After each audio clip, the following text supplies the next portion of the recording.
এরকম সিমটম যদি আপনার বিড়ালের মধ্যে দেখেন তাহলে অবশ্যই অনলাইনে পোস্ট করে বা কারো পরামর্শের অপেক্ষা না করে দ্রুত আপনার বিড়ালকে ভেটের কাছে নিয়ে যান।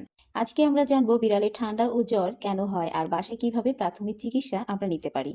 বিড়ালের ঠান্ডা জ্বর সাধারণত হয় ভাইরাস বা ব্যাকটেরিয়া সংক্রমণে। হঠাৎ ঠান্ডা বাতাসে থাকা বা ভিজে যাওয়া, দুর্বল ইমিউন সিস্টেম, ধুলোবালি, ধোঁয়া ও অ্যালার্জি। ছোট বিড়াল, প্রেগনেন্ট বিড়াল বা অসুস্থ বিড়ালের ঝুঁকি কিন্তু বেশি। বিড়ালের ঠান্ডা বা জ্বর হলে আমরা কি করে বুঝবো?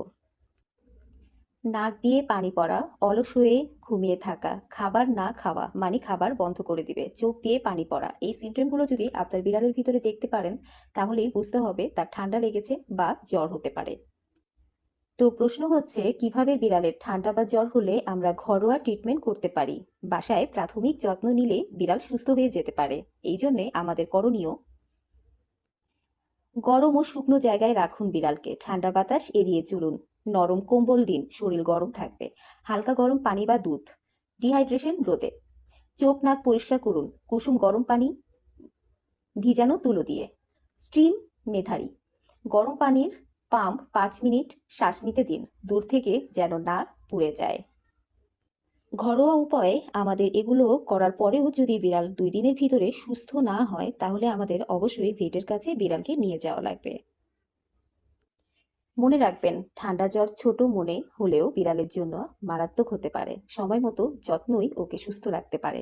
বিড়ালকে ভালোবাসুন, যত্ন নিন।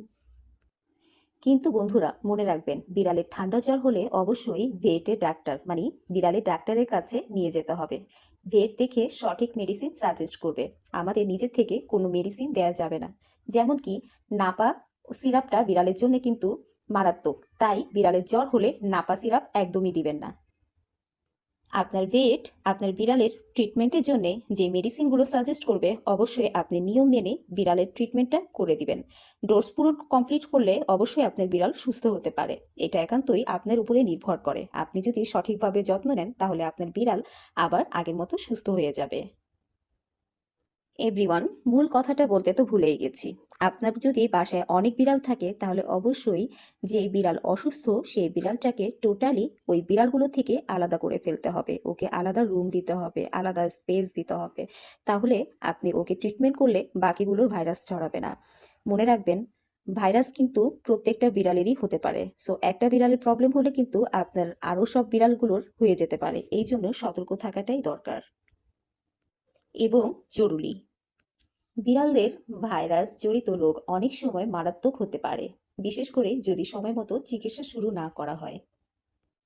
শ্বাসনালীতে সংক্রমণ, মুখের ঘা ও জ্বর সৃষ্টি করে।